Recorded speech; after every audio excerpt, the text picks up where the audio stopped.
The champagne flute trembles slightly in my hand as I watch her lips move on the massive projection screen. My bride-to-be, radiant in her silk robe, whispering poison to my best man.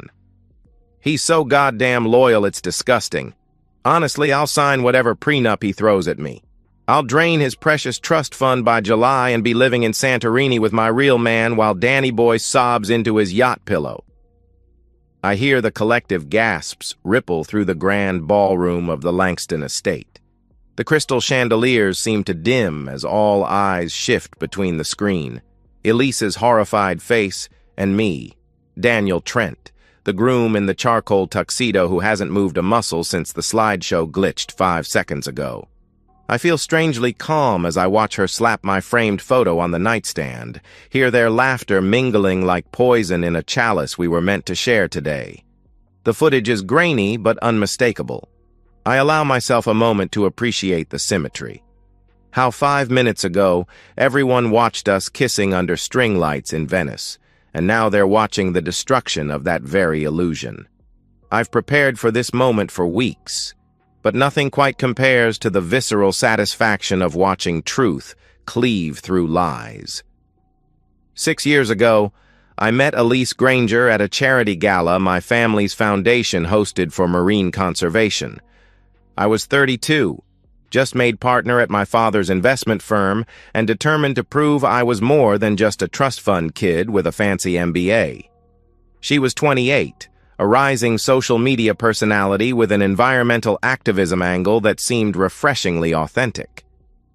"You're Daniel Trent," she'd said, catching me alone by the aquarium display. "The man who convinced 3 oil companies to invest in algae biofuel." I was surprised she knew that. It wasn't the flashiest achievement on my resume, but it was the one I was proudest of.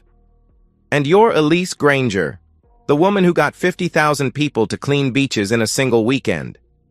Her laugh was crystalline, unrestrained. "Well, I posted about it. The actual heroes are the volunteers." We talked for 3 hours that night, missing the keynote speech and the silent auction. I found myself drawn to her seemingly effortless blend of ambition and compassion. She spoke about ocean conservation with the same passion I felt, but rarely expressed. By our 3rd date, I was smitten. By our 1st anniversary, I had introduced her to my entire network, my parents, who cautiously approved, my sister Caroline, who was more reserved in her judgment, and Ryan Cole, my best friend since prep school and the CFO of my sustainable investment branch. Ryan was newly divorced, bitter, but charismatic as ever. He and Elise took to each other immediately, both extroverts who commanded attention in any room. I built my life around Elise gradually, carefully. I cleared space in my Tribeca penthouse, then eventually moved us to a brownstone in Brooklyn that she preferred. I opened my calendar, my contacts, my projects to her input.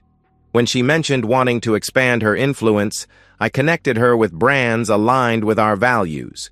When she expressed interest in my work, I brought her into meetings, valuing her perspective. 2 years in, I gave her access to one of my smaller investment accounts. A test of sorts, though I wouldn't have admitted it then. She managed it impressively, showing unexpected financial acumen. Another layer of trust, cemented. Last Christmas, I proposed at her parents' lake house in Vermont. Snow fell in thick, cinematic flakes as I knelt on the dock. Her tears seemed genuine. Her yes sounded like a promise I could take to the bank. "You're the only honest man I've ever known," she whispered that night as we lay in bed. "That's what I love most about you, Danny. You're real in a world of fakes." I believed her. God help me. I believed every word. The first signs were so subtle I nearly convinced myself I was paranoid. Elise began having connectivity issues during our scheduled calls when I traveled for work. Her social media would show her at restaurants I didn't recognize with people whose faces were just out of frame. "A campaign meeting ran late," she'd explain, or "just drinks with the girls from yoga." Then came the password changes on our shared cloud account. When I mentioned it, She laughed it off. The security alert scared me. You know how bad I am with tech stuff. There were unexplained expenses, hotel charges in neighborhoods across town, late-night Ubers, restaurant bills for two at time stamps when she was supposedly having self-care nights. Each time, she had a plausible explanation, delivered with just the right touch of indignation that made me feel small for asking. Do you really think I'd lie to you, Danny? After everything we've built? And Ryan, my brilliant, loyal Ryan, began subtly undermining me at work. Decisions delayed until I was out of town. Clients suddenly hesitant about projects they'd previously endorsed. Small discrepancies in reports that made me look careless. Market fluctuations, he'd say with that crooked smile. Can't predict everything, right, partner? I started noticing how he and Elise texted each other during dinner parties. How she'd touch his arm when laughing at his jokes. How he'd find reasons to call our home when he knew I'd be at the gym. 3 months before the wedding, I hired a private investigator, something I never thought I'd do. The preliminary report landed in my encrypted email with a subject line that simply read, "Confirmation." I didn't open it for 2 days. When I finally did, sitting alone in my office at 3 a.m., the world I'd built shattered like thin ice beneath my feet. The absolute breaking point came 6 weeks before the wedding. I was supposed to be in Singapore, closing a major sustainable development deal. I'd told Elise I'd be gone for 3 days. In reality, I returned the same night, silent as a ghost in my own home. The sounds guided me upstairs. I stood outside our bedroom door, listening to Elise's breathless laughter, Ryan's murmured conspiracies. He actually wants to put you on the board after you're married, Ryan was saying. Can you believe that? Daniel thinks you'd be an asset to the company. Poor Danny, Elise sighed dramatically. Always thinking with his heart instead of his head. It's almost too easy. Speaking of easy, did he buy that story about your dying aunt needing money for treatment? Their laughter cut through me like serrated glass. I didn't burst in. I didn't scream or throw things. I simply walked back down the stairs, out the door, and checked into a hotel. That night, as I stared at the ceiling, something crystallized within me. This wasn't just betrayal. It was calculated predation. They weren't just cheating. They were harvesting my trust like a renewable resource. And they thought me too blind, too devoted, too loyal to ever see through them. I called the investigator at dawn. I need everything, I told him. Every meeting, every lie, every dollar, and I need surveillance equipment. The best you have. Mr. Trent, he said carefully, revenge missions can get messy. This isn't revenge, I replied, surprised by the coldness in my voice. This is justice. Planning my response took precision, patience, and help from an unexpected quarter. The investigator's report led me to Camilla Westbrook Cole, Ryan's ex-wife, the woman he'd discarded 2 years earlier for being too boring and not ambitious enough. I found her teaching literature at a private school in Connecticut. Her classroom walls were covered with student projects and quotes from Jane Austen. Nothing about her seemed boring to me. Mr. Trent, she said when I introduced myself in the empty classroom after hours. I've been waiting for this visit for quite some time.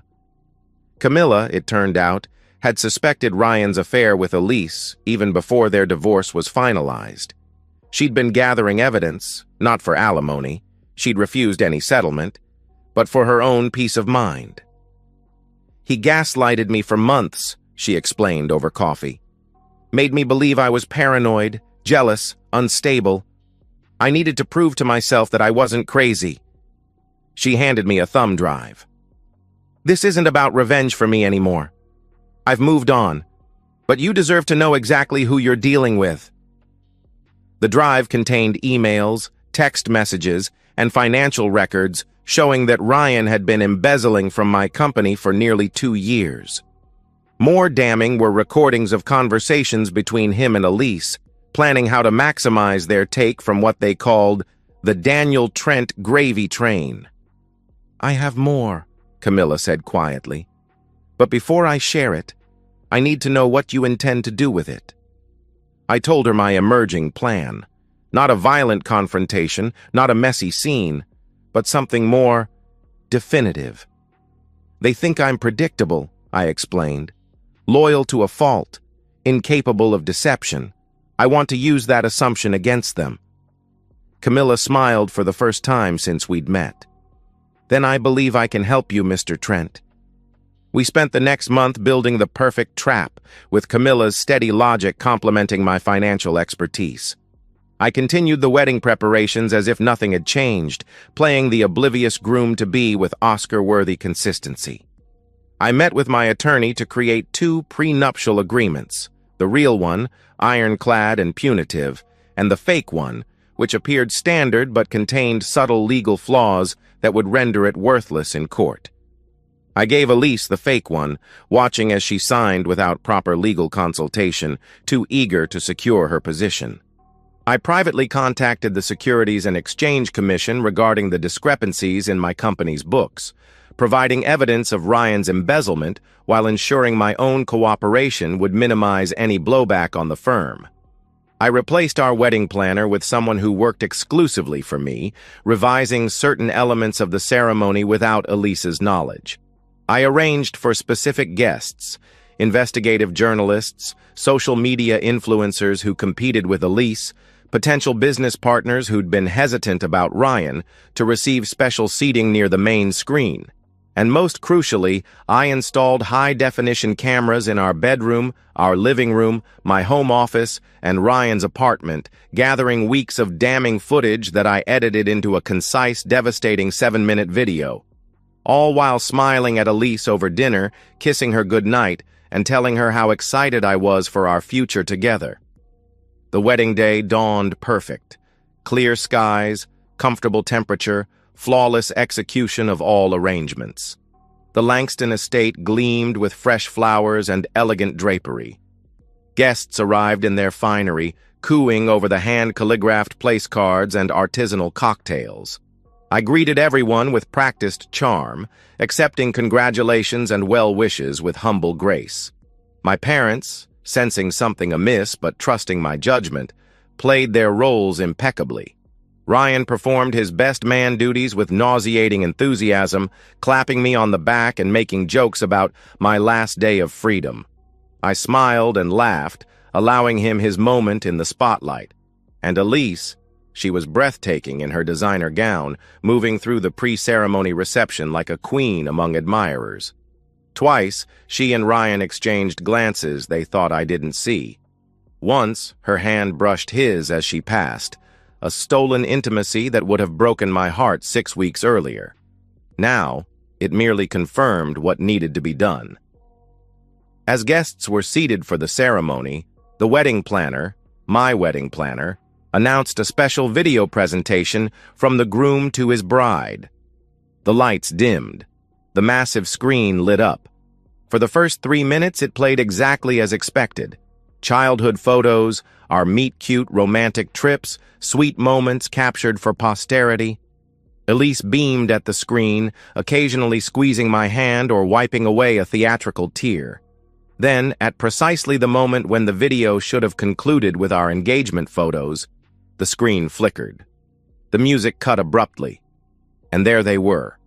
Elise and Ryan, in her bedroom, in his car, in my office, plotting, mocking, betraying. Their own words condemning them more thoroughly than any accusation I could make. I watched Elise's face drain of color as her voice echoed throughout the ballroom. "He's so goddamn loyal, it's disgusting."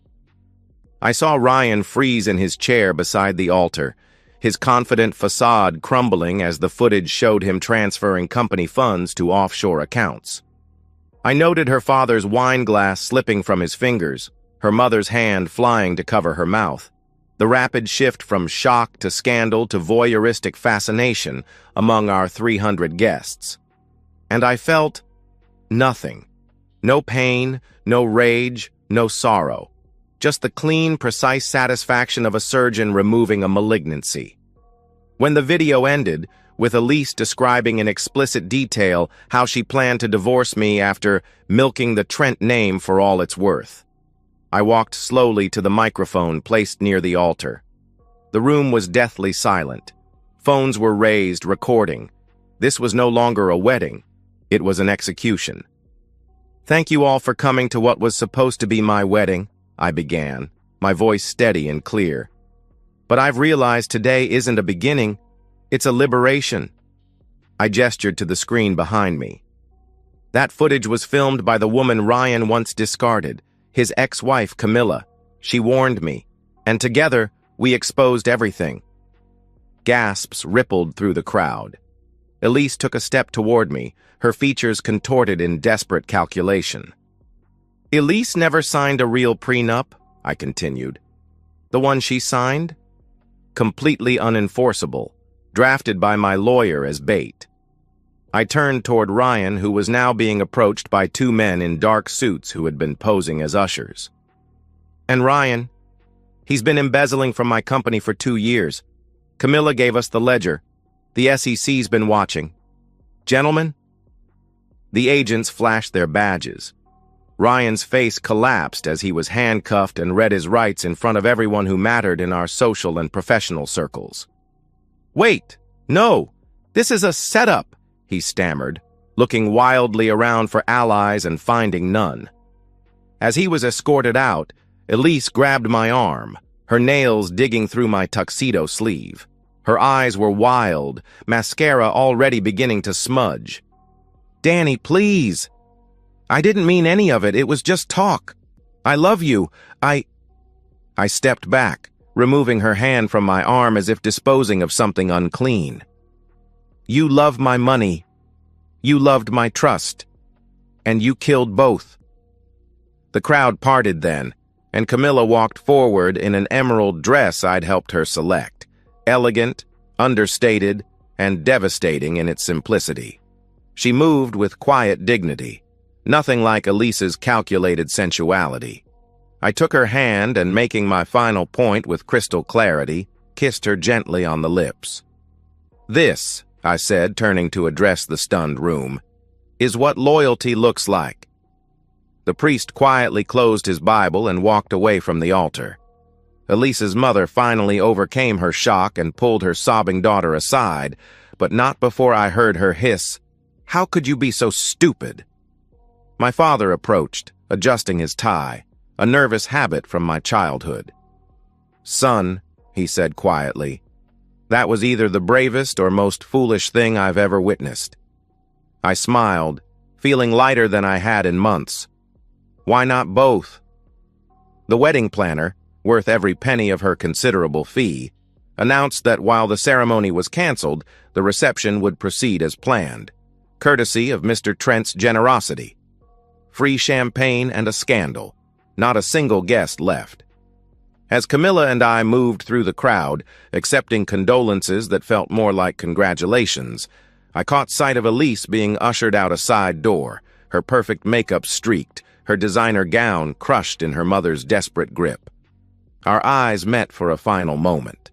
I raised my champagne glass in a silent toast. She looked away first.